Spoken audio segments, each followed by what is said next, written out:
In the midst of all of the craziness of Jesus' last few days, John records this in chapter 12, beginning with verse 20. Some Greeks who had come to Jerusalem for the Passover celebration paid a visit to Philip, who was in Bethsaida in Galilee, and they said, "Sir, we want to meet Jesus." Philip told Andrew about it, and they went together to ask Jesus. And Jesus replied, "Now the time has come for the Son of Man to enter into his glory. And I tell you the truth, unless a kernel of wheat is planted in the soil and dies, it remains alone. But its death will produce many new kernels, a plentiful harvest of new lives. Those who love their life in this world will lose it. Those who care nothing for their life in this world will keep it for eternity."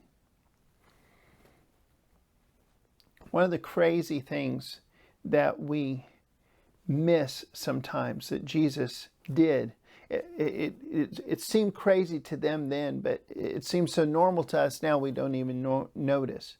But Jesus came first to the Jews. He celebrated the Sabbath every Sabbath. And we like all the stories where he kind of broke some of their petty little rules to make the point that the Sabbath was really about God and deeper things than just keeping rules. We like all those stories, and but he came first to God's people just like he promised. And at the same time, the whole time, relentlessly, there's story after story of him reminding the people around them, "I'm here for everybody." I love that in this little tiny little glimpse into Jesus, it's not a story we tell and retell, but this is right after the big parade. This is right after he clears the temple. This is right in the middle of the last few days before he died and rose for us. And some seemingly random people, foreigners, come in and they want to meet him. And the disciples kind of almost make it this real formal thing. "Hey, is it okay? Let's go together. Let's ask Jesus."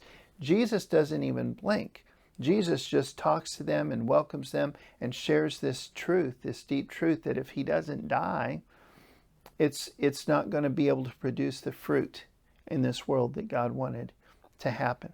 My encouragement to you is don't overlook anybody. Jesus never did, even when people expected him to. Be there for the people that you love. Be there for the people in your own neighborhood. But don't overlook anybody.